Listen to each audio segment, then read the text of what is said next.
Hi, and welcome to this week's episode of Health Tips with Nurse Alice. Now, I know you're all practicing nurses or nursing students, or maybe just someone who's waiting and taking their boards. So I know you know the recipe to healthy living. You talk to your patients about it all the time. But one thing about nurses is we're good at giving advice. We're not always great at taking our own advice. So I'm here to help you to be that healthy nurse you know and need to be. And on this episode, I want to talk to you about getting sleep and feeling rested. So as a nurse, how do you work that in your schedule, right?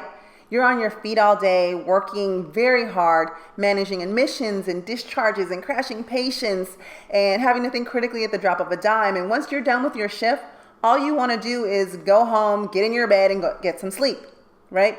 We all can agree that sleep is very important. And in fact, the National Sleep Foundation recommends that the average adult gets anywhere from 7 to 9 hours of sleep.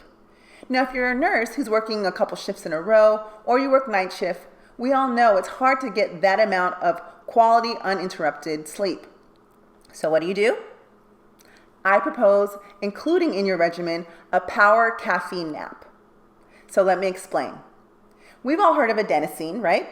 It actually has different functions based on which organ it's targeting, but we're going to talk about what it does in the brain.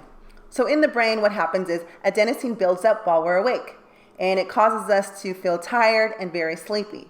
And that's why when you go to bed and you actually get some rest, you wake up and you feel rested. The adenosine has dissipated or burned off while you were asleep, right? I took a very complex concept and made it very simple. So if you're someone who can't get that sleep though, what do? What do we do the next day when we have to be at work and ready to go? Well, we have a cup of coffee, right? Nurses, we love our coffee. Coffee has caffeine in it, and it's been known to increase our wakefulness and our alertness, and for many of us, gets us to function a little bit better and a little bit faster.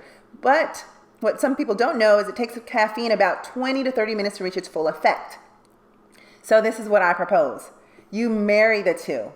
You have a cup of coffee, and then lay down for a 20 to 30 minute nap, and then when you wake up, you will feel rested and ready to go. That adenosine would have burned off, and by the time you wake up, that caffeine is kicking and ready to take charge. So try it. Let me know what you think. Does it work? Does it not work? What would you do a little bit differently? Maybe you have a special coffee that works a little bit better. So I'd love to hear what your thoughts on this. Please leave your comments at the bottom of this video and follow me on Facebook, Instagram, and Twitter to see this and other helpful health tips for nurses and for your patients as well. And then make sure you tune in next week for your health tips with Nurse Alice.